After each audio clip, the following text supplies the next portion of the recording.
Hi, I'm Jamie Poisson.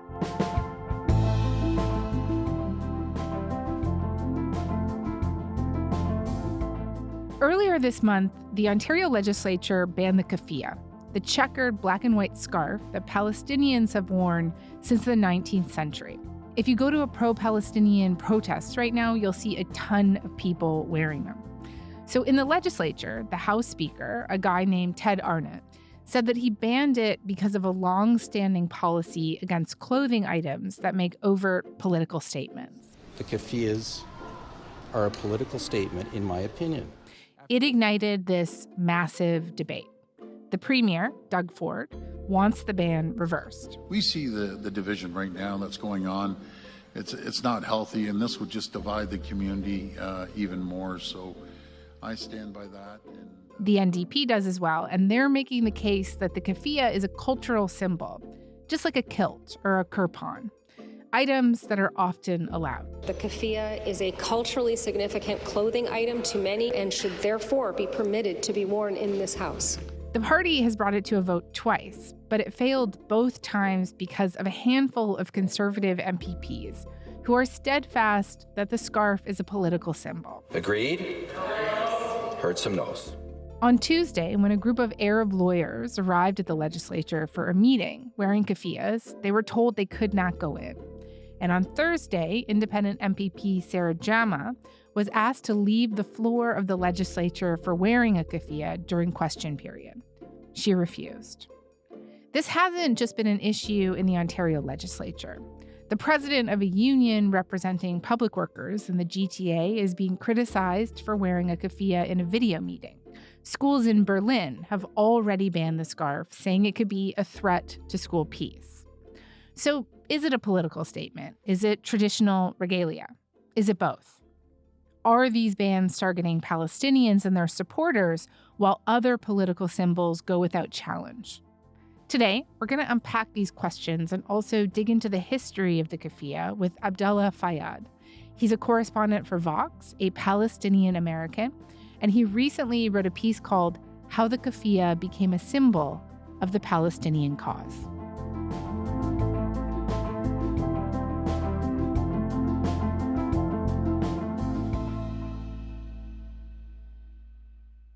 Abdallah, thank you so much for coming on to Front Burner. It's such a pleasure to have you.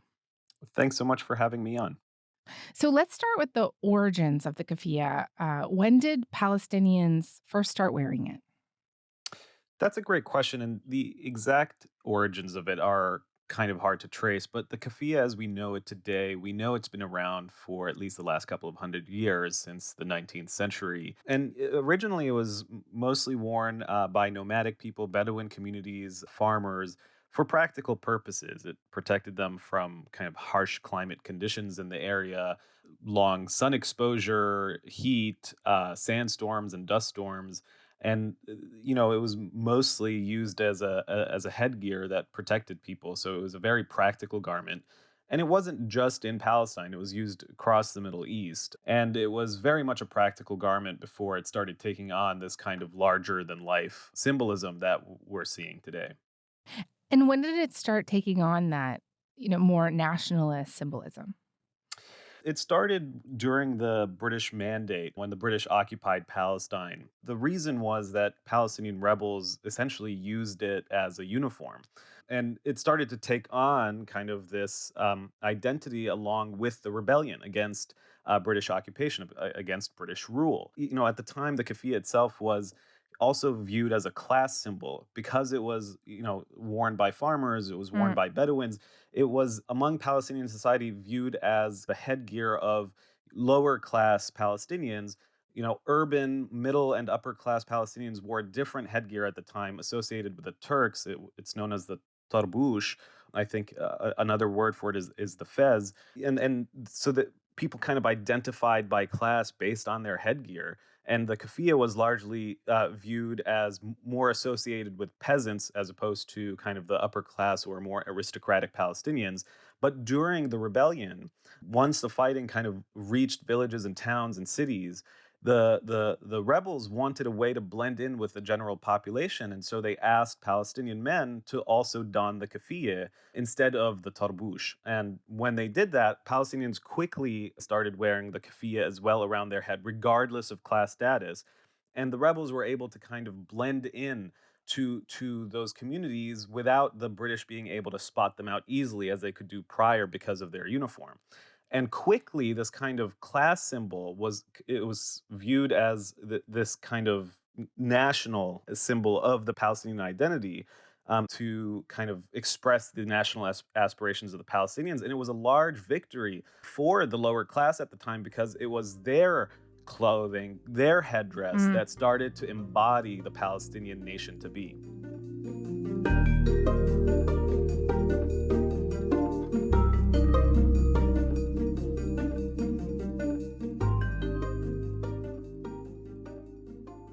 You mentioned the Palestinian men of upper classes had adopted it, but it also gets adopted by women at some point, right? Around the 1960s. And tell me how that happens. Yeah, that's exactly right. So after the establishment of the state of Israel, the Palestinian resistance continued, not just against British forces anymore. Now the Palestinian resistance was in opposition to the Israeli state. And at that time, the keffiyeh kind of became a populist symbol. It had this massive populist appeal. And so it kind of made a resurgence in the 1960s in the resistance against Israel. And it, like you said, started to be worn by women as well. And that's in large part because Layla Khalid, who is an activist and a former militant, was photographed after a plane hijacking, wearing it around her head. But unlike the men in the way they wore it around their head, she wore it more like a traditional hijab, almost like to cover her hair. And that photo of her wearing the keffiyeh with a rifle in hand around her head, this traditional male garment, struck a chord with a lot of people. And a lot of women across Palestine and around the world started to wear the keffiyeh as well. And you mentioned this hijacking. So this was a plane flying from Rome to Tel Aviv. This is 1969. And just maybe tell me a little bit more about that. And also, this is around the time that the keffiyeh, it also starts to be associated more with terrorism and violent resistance, right? And tell me more about how that happened. Exactly. So, there have always been, as in any struggle, kind of two movements. You have your nonviolent resistance and you have your violent resistance. And a lot of Palestinians have engaged in both. The keffiyeh is not unique to one or the other either. But with Layla Khalid's photographed after the plane hijacking that you mentioned, it started to take on this kind of, in the West at least, symbolism as a terrorist symbol because Layla Khalid, the PLO at the time as well, with Yasser Arafat, who eventually became the president of Palestine, obviously famously wore the keffiyeh. He wore it every day around his head. And he was also classified as a terrorist by the United States and many other Western governments. We want to live in peace with all our neighbors, including the Israelis. Well, continuing on that, clear and obvious. Mr. Chairman. And I have declared it many times. The PLO itself, the Palestinian Liberation Organization, was also viewed as a terrorist organization.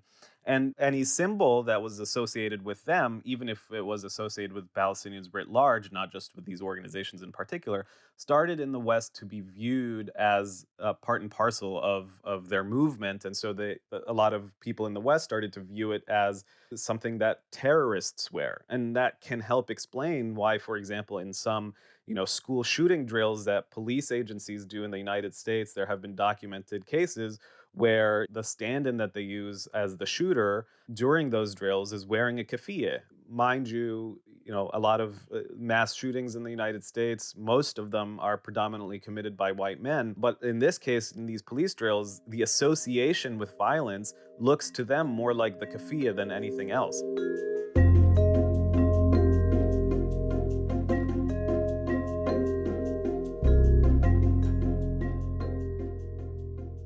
Another interesting aspect of this story is that it's been appropriated a lot, right? Like we've seen celebrities wearing it. It's been co-opted by companies like Urban Outfitters, which tried to sell it as like an anti-war scarf. And tell me a bit more about that. Yeah, I mean, it's really interesting how these things happen because the keffiyeh started to have a worldwide appeal too. It wasn't just something that Palestinians wore, but it was something that a lot of allies of the Palestinians wore as well to express their solidarity with Palestinians. And as a cultural symbol, as a cultural garment, Palestinians oftentimes, encourage others to wear it as well as a show of solidarity. We're not necessarily offended when people wear it. We don't think it's appropriation if people wear it in solidarity with our cause.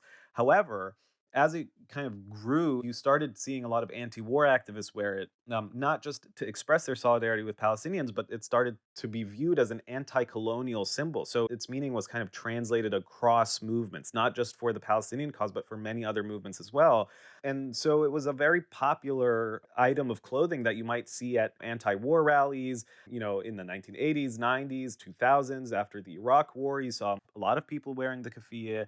And oftentimes, a lot of fashion comes out of those scenes. And so it started to have this kind of cultural cachet in the West that kind of brands wanted to profit off of. And so Urban Outfitters, like you said, did brand it in many different colors as an anti war scarf. But when that happened, it also sanitized its meaning. It was kind of watering down the cultural significance of it by kind of erasing Palestinians from any sense of ownership over it. And so that was kind of with Urban Outfitters was an explicit example of appropriation where this company tried to profit off of a Palestinian clothing without even identifying it as Palestinian.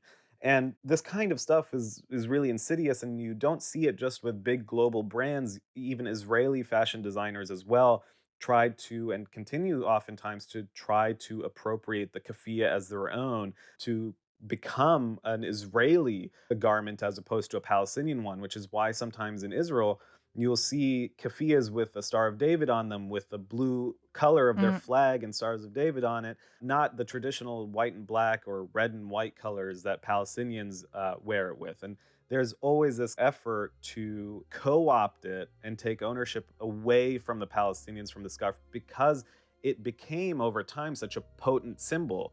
And symbols sometimes are, or oftentimes, are viewed as a very threatening thing to occupying powers, to the dominant class, because they're kind of seen as something that can rally people against the system.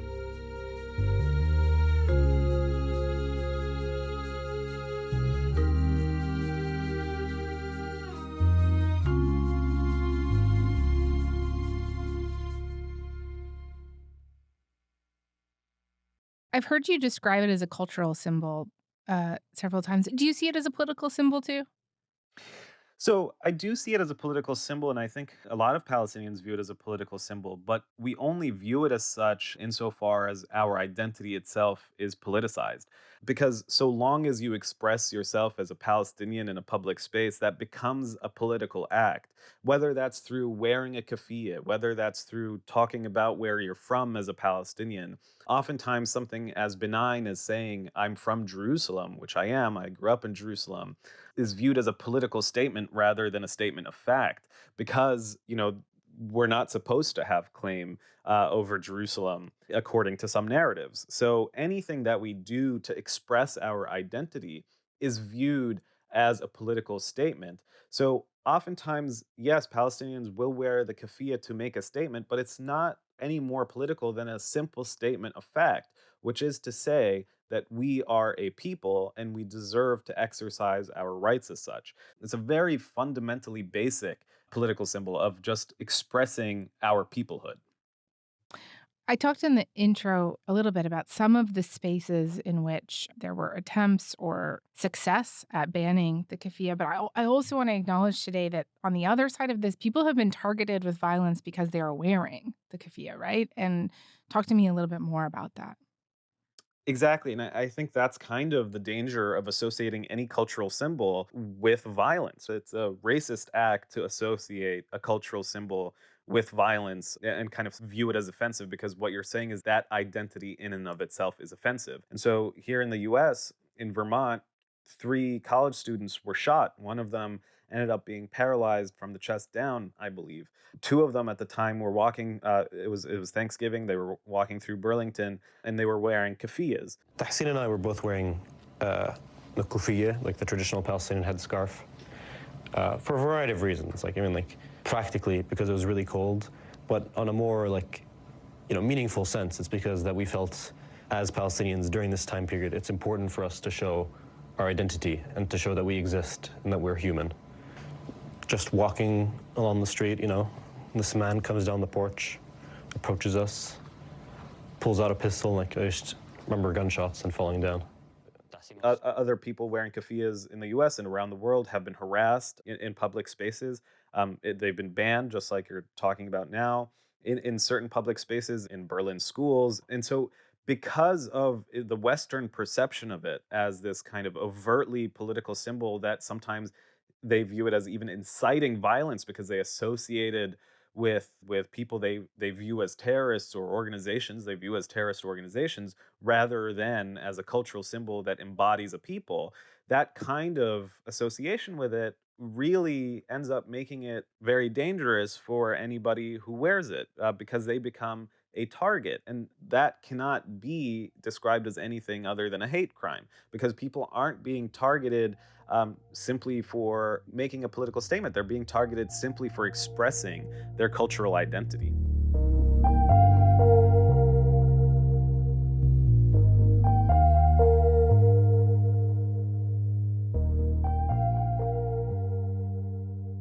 What would you say to someone who might argue, let's take the Ontario legislature as an example, that, there has been this longstanding policy that political symbols are not to be worn in the legislature, and that, whether you like it or not, the keffiyeh is very politicized, and just those are the rules, and that there are certain spaces where we should be free from those kind of overt symbols.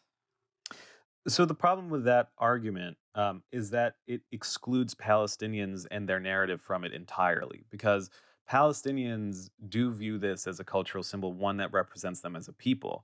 And while we view it as a political symbol in the sense that it expresses our identity as a people, we only view it as such because our peoplehood is denied to us, because we are denied to actually have the right of self-determination. We're denied the right to govern ourselves. We're denied the right to our own nation. And so that is the extent of its political nature in our eyes. But ultimately, it is a way to express who we are. And so any other cultural symbol, that represents another people should never be viewed as something that is inherently offensive. And we don't ban those things either.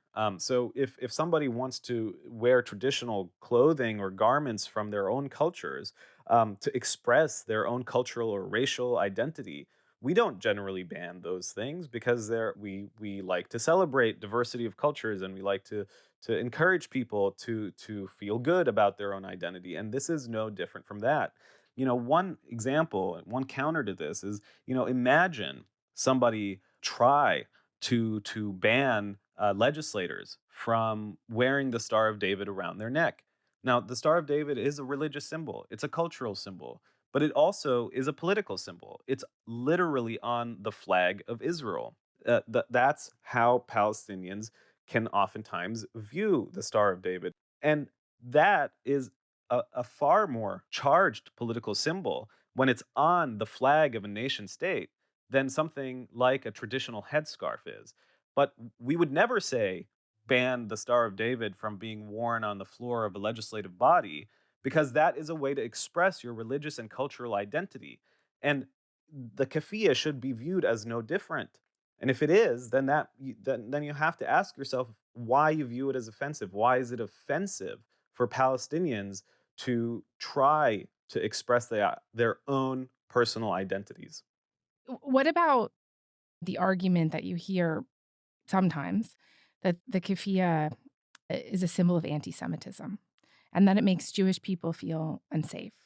I wonder how you might respond to that. I think one of the things that really bothers me and a lot of Palestinians in that kind of framing of the keffiyeh is that I view that as an offensive and racist framing, because what it is ultimately saying is that Palestinians as a people are inherently anti-Semitic, that expressing our identity, expressing our desire for our own liberation, for our freedom, for our right to govern ourselves, for our right to be free from occupation, that expressing any of these things are anti-Semitic, and none of that is inherently anti-Semitic. And if you view those desires, if you view those expressions as anti-Semitic, then what you're really saying is that Palestinians as a people are almost savage, that they are not to be trusted around Jewish people, that they are inherently violent, that they are threatening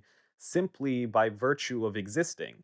And that's why sometimes simply being Palestinian is in and of itself an act of resistance, because it's just seen as kind of such an offensive identity for people. And, just because the Palestinian identity might offend people, that doesn't mean it's offensive itself. That means that people's projection of what it means to be Palestinian, that's ultimately the racist problem here. I think that's the really concerning element of that framing. And you see it all over the place. You see it not just in Canada, but you see it here in the US. You see it all around the world. There's a reason why Palestinians in Vermont, students got shot because they were wearing keffiyehs, because people are associating Palestinian identity with violence. They're associating it with anti-Semitism. And nothing about our identity ought to be offensive to anybody.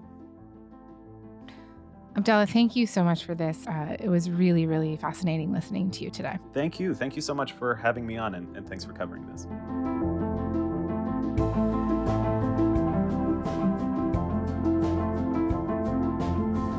All right, that is all for this week. Front Burner was produced this week by Tamara Kondaker, Ali Janes, Matt Muse, and Derek Vanderwyk. Sound design was by Mackenzie Cameron and Sam McNulty. Music is by Joseph Shabison. Our senior producer is Elaine Chow. Our executive producer is Nick McCabe-Locos. Thanks so much for listening. I'm Jamie Poisson, and we'll talk to you next week.